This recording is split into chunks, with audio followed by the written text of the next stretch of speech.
Instagram, Facebook, WhatsApp, Messenger, toutes les applications du groupe Facebook étaient toutes en panne toute la journée d'hier. Et cette information a fait l'actualité. Elle a fait l'actualité de pas mal de chaînes de télévision et de radio. Peut-être que vous aussi, vous en êtes rendu compte parce que quand on se connectait sur Facebook et qu'on rafraîchissait la page, on n'avait que les anciennes publications qui étaient là. Et même sur Instagram, on ne voyait plus rien, on ne pouvait plus réactualiser les pages, les stories ne se réactualisaient plus sur Messenger et WhatsApp, et bah, les messages ne s'envoyaient pas vraiment. En fait, cela était dû à la panne des serveurs de Facebook. Alors, je trouvais intéressant de parler de ça en vidéo parce que nous sommes devenus tellement dépendants de ces applications tant au niveau personnel, dans l'usage personnel, qu'au niveau professionnel pour notre stratégie. D'ailleurs, pour ceux qui ne me connaissent pas encore, je suis Kiswen Nkema, consultant en marketing digital.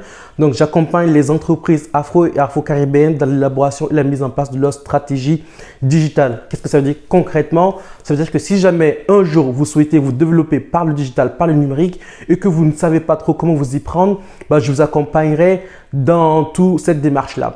Donc voilà, je reviens au vif du sujet. Je trouvais vraiment très intéressant de faire cette vidéo-là parce que même moi, je me suis retrouvé impacté et je me suis dit ça serait intéressant de faire une vidéo pour vous expliquer un peu ce qui s'est passé et aussi réfléchir aux conséquences qu'il y aurait pu y avoir si jamais Facebook, Instagram et WhatsApp ne seraient pas revenus par exemple.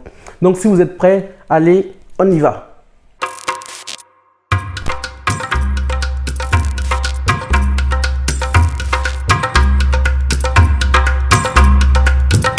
Je trouvais intéressant vraiment de faire cette vidéo-là dans un premier temps pour comprendre ce qui s'est passé et aussi analyser les conséquences de cette panne-là et surtout savoir quelles sont les leçons que nous pouvons en tirer en tant que professionnels, en tant qu'entrepreneurs parce qu'on se doit d'être agile et de pouvoir réagir en fonction de ce qui se passe au niveau de l'actualité, au niveau du monde. Et avant même de commencer, en fait, j'ai envie de vous préciser ce que c'est qu'un serveur. Parce que le serveur, on va dire, c'est une machine qui va stocker toutes les données en fait que nous on poste sur Facebook, sur les applications. Parce que comme vous savez, bah, en fait, ces données-là, elles prennent de la place. C'est comme si vous mettez des photos, des images, des vidéos dans une clé USB. Sauf que là, c'est une clé USB, c'est une grosse machine avec des gros data centers qui vont stocker toutes ces données-là et qui sont reliées à Internet, ce qui nous permet, nous, derrière, d'avoir accès à nos données quand on se connecte sur Facebook, sur Instagram et les autres applications.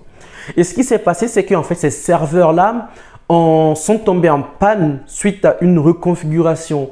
C'est-à-dire que Facebook voulait remettre en place certaines configurations et la configuration n'a pas vraiment bien marché. Du coup, ces serveurs-là sont tombés en panne. Il faut savoir que les serveurs qui tombent en panne, ça arrive, mais en général, chez Facebook, ça dure peut-être quelques minutes, au maximum 1 heure. Mais cette fois-ci, c'était quasiment une demi-journée. Et en fait, cela a eu pas mal de conséquences. Une des premières conséquences est au niveau financier pour Facebook même, qui a perdu quasiment 6 milliards de dollars en l'espace d'une demi-journée, ce qui est énorme. Juste pour vous dire, comment dire, la place qu'occupe Facebook dans notre quotidien.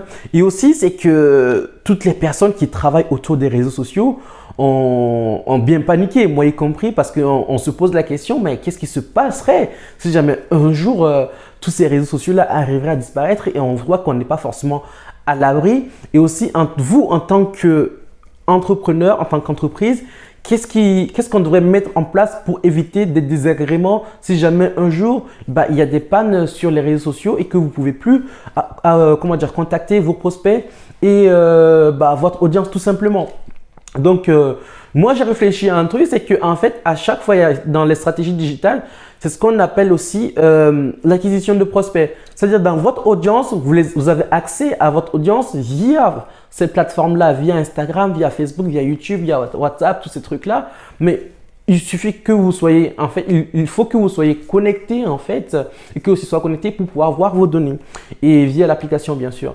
Mais si vous arrivez à mettre en place un système de collecte de données, c'est-à-dire une liste d'emails, et bah, ça vous éviterait ces désagréments-là si jamais un jour il y a une panne de ces genres qui se répète.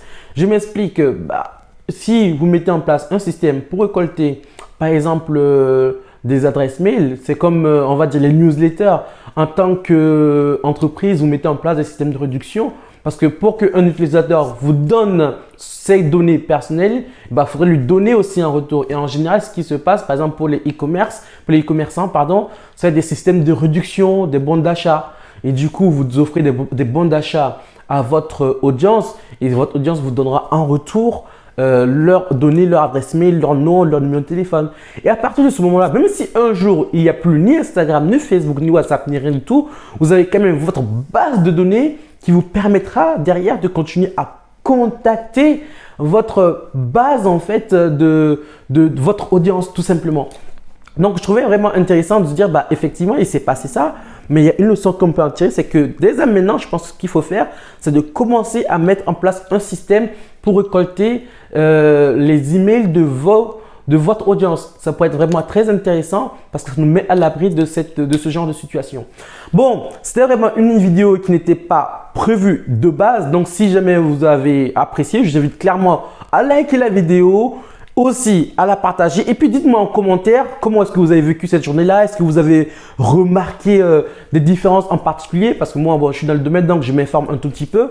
Mais dites-moi quand même en commentaire ce que vous auriez pu faire, quelle alternative, qu'est-ce qui se passerait comme conséquence au niveau de votre business si jamais un jour il y a plus ces réseaux sociaux-là. Donc dites-moi tout ça en commentaire et puis on se dit donc à très bientôt. C'était Kiswen, l'Afro Marketeur. Ciao!